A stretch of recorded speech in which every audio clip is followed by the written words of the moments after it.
This story happened many years ago in a small railroad settlement in North Dakota, near a lonely crossing surrounded by open fields and long stretches of empty road. Only a few houses stood there, built for railroad workers and their families. As a child, Hannah often stayed with her uncle to help around his place. He lived alone near the tracks, and there was always work to be done. She weeded the vegetable rows, fed the chickens, watered the garden, hauled buckets of water, and kept the wood stove burning through the cold nights.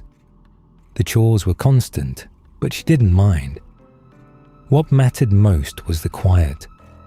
Her own parents drank heavily and filled their home with loud, unpredictable guests. Nights there were restless and tense. Laughter could turn into shouting without warning. Doors slammed, glasses shattered. Hannah learned to fall asleep while listening for danger. At her uncle's house, she could finally breathe. There she felt safe.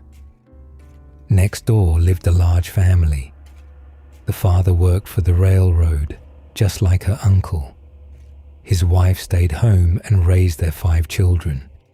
They didn't have much, and they drank sometimes, but the family felt stable while the father was alive. Everything seemed to revolve around him. Then one day, he left on a work assignment and died unexpectedly. One day he was there, and the next he was gone. After that, the family began to unravel, as if he had been the only thing holding it together. The widow started drinking more heavily. Later, she took a maintenance job with the railroad, where she met a man who became her drinking companion after long shifts. The children were mostly left to themselves. Hannah spent time with them, but she grew especially close to Emily, the second oldest daughter. Whenever her uncle worked overnight shifts, Hannah invited Emily to stay over.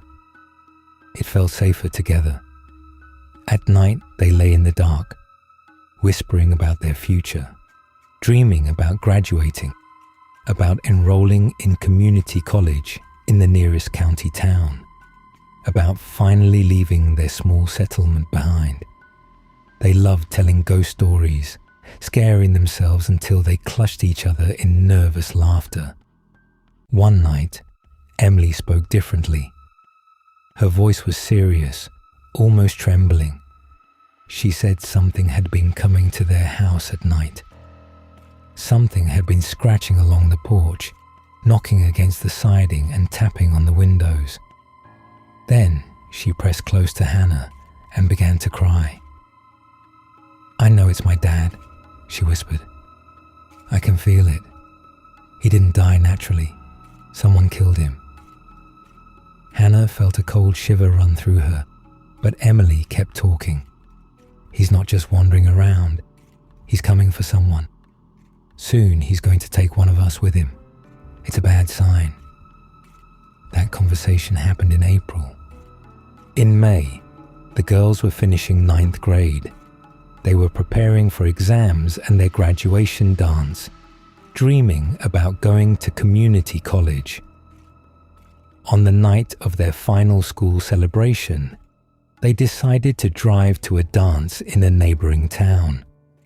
They curled their hair, put on makeup, slipped into high heels, and felt grown up and beautiful. It was too far to walk dressed like that, so a classmate offered to drive them on his father's motorcycle with a sidecar.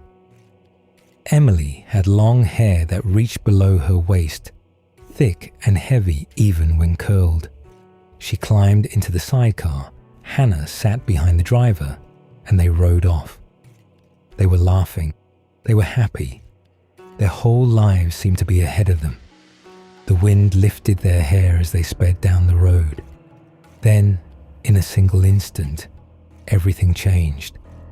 Emily's hair was caught beneath the wheel. It wrapped tight. She was thrown from the sidecar. Her death was immediate. That was how her father took her with him. Hannah struggled deeply with her friend's death. One night, she dreamed of Emily, and the image never left her.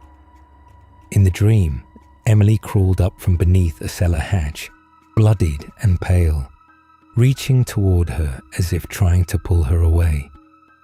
For several nights, Hannah was afraid to sleep. Every time she closed her eyes, she saw her friend again. Later, Hannah left for college, just as they had once planned together. During winter break, she returned to visit her uncle and learned that only one of the children from that family was still alive. Within 6 months, the mother and 3 of the siblings had died from different causes.